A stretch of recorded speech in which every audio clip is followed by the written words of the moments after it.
with a profit event before the Garland shooting that happened in Garland a few months prior. Everybody we met out there was nice, peaceful Muslim people. They're out there praying. They shook our hands. We, taking pictures and stuff like that. It was all good. So I'm not blaming Muslims in general. That's just one example of the things that go on. And this continued, not even diversity, but division that we have in this country. It always has to be some type of issue that just gets so hot that people feel like they have to go out and commit violence over it, when hopefully we can just find some type of way to just let's all get along. Well, that was kind of my preaching there for the segment. But stay tuned. We have many more reports to come. After this break, we'll have a special report from John Bound, also some other reports.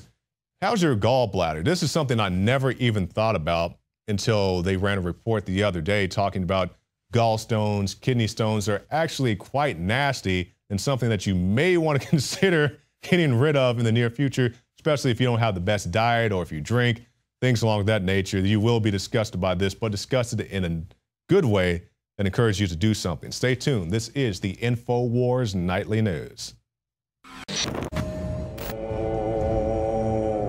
Buried in the memory hole of modern civilization lies the immoral, corrosive culture of the world's elite. Last week, Dominique Strauss-Kahn, the former head of the International Monetary Fund, candidate for the French presidency, and Bilderberg attendee, closed another chapter on a saga rife with perversion. A French court acquitted Kahn of aggravated pimping, claiming that Kahn did not help operate an illegal prostitution network. The Carlton affair is named after one of the hotels where businessmen and police officials allegedly organised sex parties that took place in Brussels, Paris and Washington. Kahn said he was present at the orgies attended by lawyers, judges, police officials and journalists because he was overwhelmed with stress dealing with saving the world's economy as the head of the IMF. That stress really must have gotten to him when he sexually assaulted a maid in a Times Square hotel only hours before he was scheduled to meet with German Chancellor Angela Merkel. In the UK, Scotland Yard is finally launching an inquiry into the 30-plus year cover-up of child sex abuse rings perpetrated by judges, politicians, intelligence officers, and staff at the royal palaces. It would later be revealed that Prime Minister Margaret Thatcher's protege, Leon Britton, was at the center of the cover-up and was under investigation for raping a woman and sexually abusing boys up until his death this year. He was back at the center of controversy last year amidst questions over his handling of allegations of sexual abuse when he was Home Secretary 30 years ago. A sad day for the survivors of child sex abuse, because they would have wanted to hear from Sir Leon Britton at this inquiry in terms of what he knew about the allegations that were made during the 1980s. In 2014, former Obama staffer Donnie Ray Williams pleaded guilty to raping 2 women. He drugged the first one with Ambien and raped the second one after she was so intoxicated she couldn't give proper consent. In 2013, Williams suffered an acid attack to his face and body by an unknown man. He used this attack as an excuse to sway the judge to give him 5 years probation rather than any prison time. And this only scrapes the surface of the many allegations weighing on the overall perception of the ruling elite. The report is a devastating critique of the Vatican's performance in dealing with child sex abuse. It says it's still not willing to recognise the scale of the problem or take responsibility for it. The Church is still moving guilty abusers from parish to avoid prosecution. That must stop. 14 French soldiers who were working as UN peacekeepers in the Central African Republic have been accused of sexually abusing refugee children and feeding them only in exchange for sex. I didn't know that the thing was Bohemian Grove back then, nor did the kid when he was writing it. All he knew was he was taken to this place. Now, this is Benassi, a kid named Paul Benassi writing this, and this is directly word for word from his diary. I went in January of '84 on every trip. I was paid by men King knew for sex. In the summer of '84, sometime I went to Dallas, Texas, and had sex with several men King knew in a hotel. I flew on YNR Airlines, by the way, that's a private airline or just private charter deal, and CAM Airlines, another private charter deal. King flew me out on a private plane from Epley Airfield in Omaha to Denver, where we picked up Nicholas, a boy who was about 12 or 13. Then we flew to Vegas. Nicholas and I were driven to an area that had big trees. It took about an hour to get there. There was a cage with a boy in it who was not wearing anything. Nicholas and I were given these Tarzan things to put around us and stuff like that. They told me to, I won't use the word, blank the boy and stuff. In other words, have sex with him. At first I said no, and they held a gun to my genitals, I'll use the word, and said do it or else lose them. I didn't know that the thing was Bohemian Grove back then, nor did the kid when he was writing it. All he knew was he was taken to this place. Blank him and stuff and beat on him. I didn't try to hurt him. We were told to put our blanks in his mouth and stuff and sit on the boy's blank and stuff, and they filmed it. We did this stuff to the boy for about 30 minutes or an hour when a man came in and kicked us and stuff in the genitals and picked us up and threw us. He grabbed the boy and started blanking him and stuff, and the men tossed me and him and stuff and put the boy right next to me and grabbed the gun and blew the boy's head off. The boy's blood was all over me, and I started yelling and crying. The men grabbed Nicholas and I and forced us to lie down. They put the boy on top of Nicholas, who was crying, and they were putting Nicholas' hands on the boy's blank. They put the boy on top of me and did the same thing. They then forced me to blank the dead boy. Everything, including when the men put the boy in a trunk, was filmed. This loathsome lack of moral latitude fomented by the ruling elite seeps to the surface like a toxic chemical, attempting to gather the hearts and minds of Americans to be integrated into the elite's modus operandi of the common culture. But the good people of America are many, regardless of the media's grip on politics, music, and entertainment. In a speech to the military in 1798, John Adams warned his fellow countrymen, saying, "We have no government armed with power capable of contending with human passions unbridled by morality and religion. Our Constitution was made only for a moral and religious people. It is wholly inadequate to the government of any other." John Bound for INFOWARS.com. Let's call Shaquille O'Neal right now. This is his phone number. We'll see what happens. Your call has been forwarded to an automatic voice message system. He answered 2 days ago. 85194. All right, yeah, fade it back up once the number's done, and I'll leave a message. At the tone, please record your message. When you have finished recording, you may hang up or press 1 for more options. Hey, Shaq, it's Alex Jones calling. A mutual friend gave me your number, and I just wanted to say that, look, you shouldn't fire the folks at that company. I have nothing to do with the company. You should try to defend free speech. I understand that it's your website, and you have a right to tell them that you don't want them to do it anymore.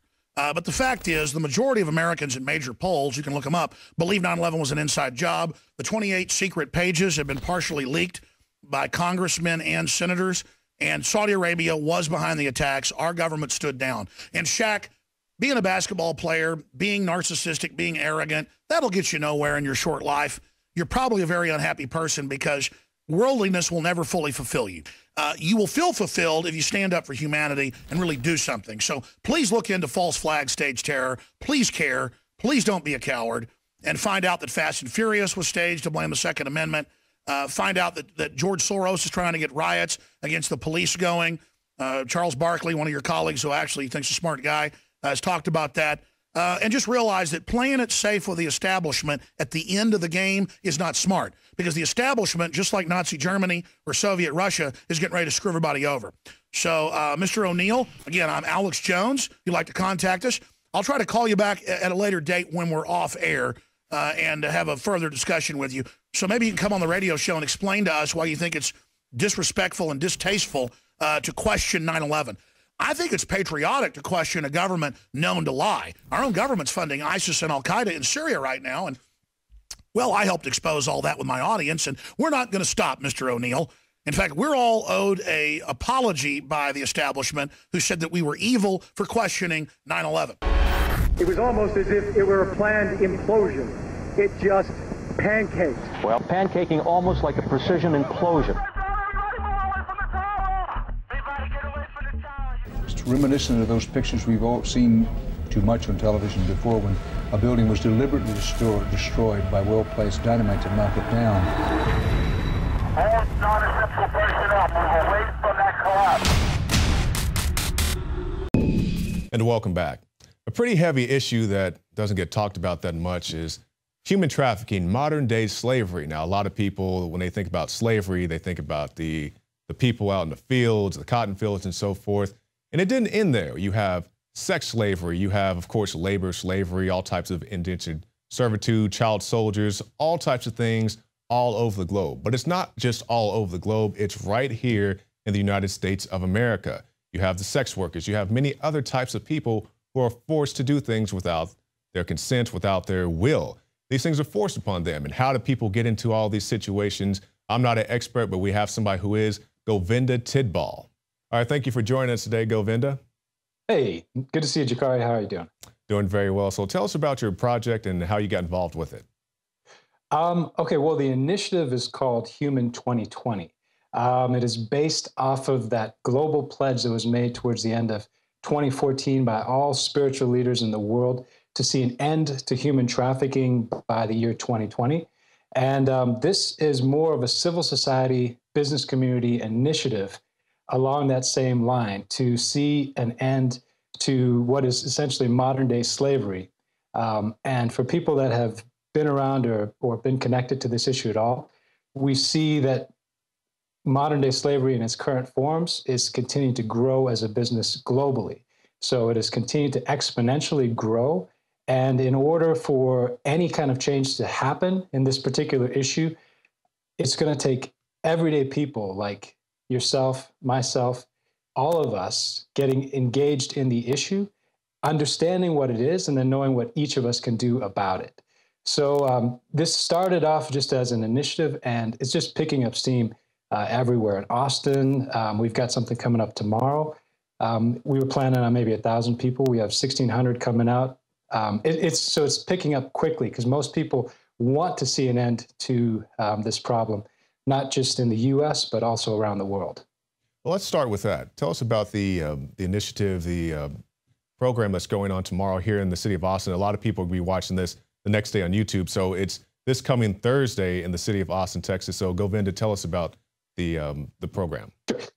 So tomorrow, Austin's known for a few things around the world. One thing, we have a very, very strong art community in Austin. So one of the leading art galleries here in our art studios in Austin is a place called Canopy. So we have a set of Austin's professional leading artists here. Almost 20 of them have put together artwork specifically around the issue of human trafficking. Jen Hessen, she's the lead artist on this, former Air Force Serviceman of the Year.